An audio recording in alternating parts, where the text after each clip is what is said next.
नमस्कार, आप देख रहे हैं INC टीवी। मैं हूं भूपेंद्र नारायण सिंह। जब कोई टेस्ट ही नहीं किए जा रहे हैं, टीके उपलब्ध नहीं हैं, देश में ऑक्सीजन ICU बेड की कमी है, सद्भाव से केंद्र सरकार से अपील है कि PR व अनावश्यक प्रोजेक्ट पर खर्च करने की बजाय वैक्सीन, ऑक्सीजन व अन्य स्वास्थ्य सेवाओं पर ध्यान दें। आने वाले दिनों में ये संकट और भी गहराएगा। इससे निपटने के लिए देश को तैयार करना होगा। वर्तमान दुर्दशा असहनीय है। कांग्रेस नेता श्री राहुल गांधी ने ये बातें कही हैं। देश में कोरोना से हो रही बीमारी, मौतों और संकट के बीच श्री राहुल गांधी ने सेंट्रल विस्टा परियोजना को आगे बढ़ने के लिए सरकार पर सवाल उठाए हैं। आज देश ऑक्सीजन बेड, दवाइयों, अस्पतालों में जगह के लिए जूझ रहा है और लोग दम तोड़ रहे हैं। इसके बीच ये सवाल उठता है कि क्या देश की सरकार को 20,000 करोड़ रुपए लागत वाले नए संसद भवन व अन्य भवनों पर इतने पैसे खर्च करने चाहिए? वैसे जब इस पर सवाल उठे थे तो भारत के माननीय उच्चतम न्यायालय ने इसके निर्माण पर हरी झंडी दे दी थी। सेंट्रल विस्टा के उद्घाटन पर प्रधानमंत्री ने कहा था, आज़ादी के बाद पहली बार लोगों की संसद बनाने का ये शानदार अवसर होगा जो 2022 में स्वतंत्रता की 75वीं सालगिरह पर न्यू इंडिया की ज़रूरतों और आकांक्षाओं को प्रतिबिंबित करेगा। पर सच ये भी है कि आज नए भारत को 2021 में अस्पताल, बेड, ऑक्सीजन की आकांक्षाएं की ज़रूरत है। श्री राहुल गांधी के शब्द फिर से पढ़िए। सद्भाव से केंद्र सरकार से अपील है कि PR व अनावश्यक प्रोजेक्ट पर खर्च करने की बजाय वैक्सीन, ऑक्सीजन व अन्य स्वास्थ्य सेवाओं पर ध्यान दें। कुछ सवाल पूर्व केंद्रीय मंत्री श्री पवन कुमार बंसल ने हमारे प्रोग्राम 0 आवर में उठाए हैं। आइए देखते हैं।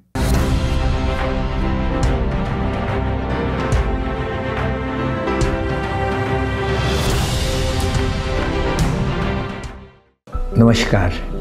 ऐसे समय जब पूरा देश कोरोना वायरस की महामारी से जूझ रहा है और अर्थव्यवस्था बुरी तरह प्रभावित हुई है, वहीं केंद्र सरकार 20,000 करोड़ रुपए के खर्च से नए संसद भवन और अन्य भवनों के निर्माण के लिए तेजी से आगे बढ़ रही है।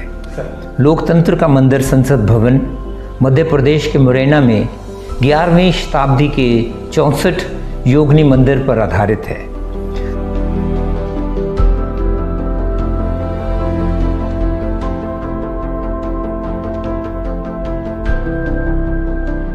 संसद भवन में मैंने खुद लोगों को श्रद्धांजलियों की तरह प्रणाम करते देखा है।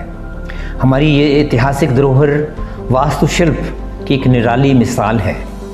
इसका गोल आकार निरंतरता का प्रतीक है जो दर्शाता है कि भारतीय लोकतंत्र हमेशा ही बना रहेगा। संसद भवन में भारत के इतिहास के वो पल सजे हैं जो देश की महान गरिमा की गाथा गाते हैं।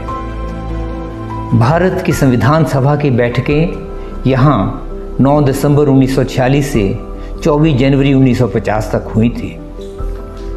15 अगस्त 1947 को ये भवन ट्रांसफर ऑफ पावर का साक्षी है। पंडित जवाहरलाल नेहरू के ओजस्वी भाषण से संसद भवन उस वक्त गूंज उठा जब उन्होंने कहा, नियत दिन आ गया है, वो दिन जो नियति द्वारा नियत था।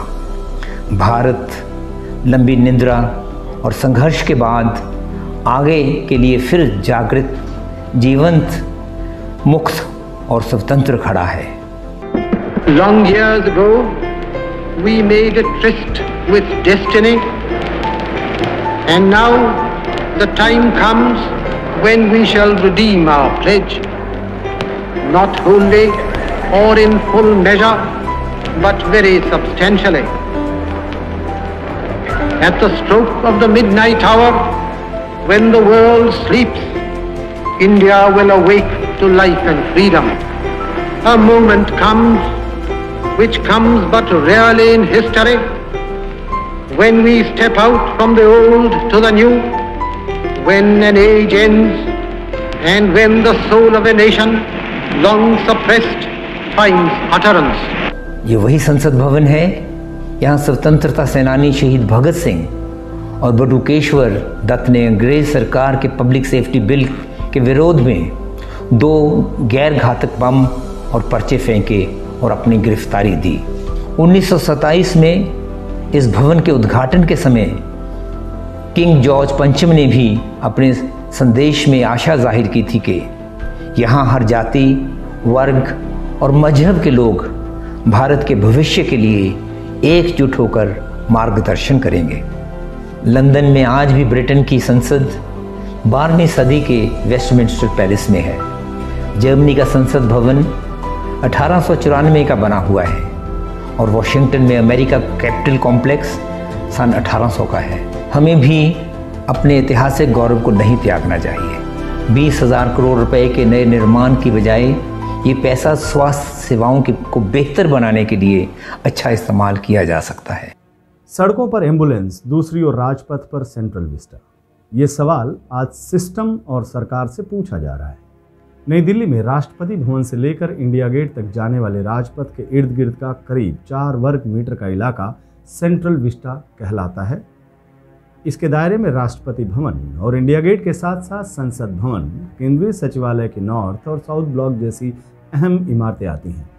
साउथ ब्लॉक में प्रधानमंत्री कार्यालय के अलावा रक्षा और विदेश मंत्रालय स्थित है और नॉर्थ ब्लॉक में गृह और वित्त मंत्रालय है। इनके अलावा उपराष्ट्रपति का आवास, national museum, national archive, Indira Gandhi national centre for arts, उद्योग भवन, कृषि भवन, निर्माण भवन और जवाहर भवन भी सेंट्रल विस्टा का ही हिस्सा है। इंडिया गेट के इर्द गिर्द Bikaner house, Hyderabad house, Jamnagar house आदि भी सेंट्रल विस्टा में ही शामिल हैं। ये खूबसूरत इमारतें भारत के इतिहास के साक्षी हैं। विपक्षी पार्टी व जनता के एक बड़े वर्ग को करीब 20,000 करोड़ रुपए के इस खर्चे पर नाराजगी थी और है, पर मौजूदा सरकार इसे आज के लिए ज़रूरत का हवाला देती रही है और इसीलिए इसके उद्घाटन पर उत्सव सा माहौल था। उत्सव से याद आया फिर से श्री राहुल गांधी के वो शब्द। वो लिखते हैं, न टेस्ट है, न हॉस्पिटल, न बेड, न वेंटिलेटर, न ऑक्सीजन, वैक्सीन भी नहीं, बस एक उत्सव का ढोंग। फिर वो पीएम केयर्स लिखकर प्रश्न चिन्ह लगा देते हैं। सिस्टम वाले लोग तो इस प्रश्न के सिस्टम को तो जान ही गए होंगे। 1 साल पहले भारत के 60 पूर्व नौकरशाहों ने सरकार और देश के सिस्टम को एक खुली चिट्ठी लिखी थी। इसमें उन्होंने कहा था कि इस परियोजना पर आगे नहीं बढ़ा जाना चाहिए। चिट्ठी में लिखा था, घनी आबादी वाला दिल्ली के केंद्र में मौजूद यह इलाका शहर के फेफड़ों की तरह काम करता है। यहाँ की घनी हरियाली जैव विविधता के भंडार जैसी हैं और विशाल घास के मैदान रिज और यमुना के बीच बसे शहर के लिए जल का भंडार सहेजते। इस खुले इलाके में बड़ी संख्या में बेसमेंट वाले दफ्तरों की इमारतें बनाई जाएंगी तो न सिर्फ यहाँ भीड़ भाड़ बढ़ेगी बल्कि पर्यावरण को ऐसा नुकसान होगा जिसकी भरपाई कभी नहीं हो सकेगी। वैसे कुछ दिन पहले 12 अप्रैल को श्री राहुल गांधी लिखते हैं एक सीधा सा लेटर, उसमें जन की बात, विपक्ष के सुझाव अच्छे हैं।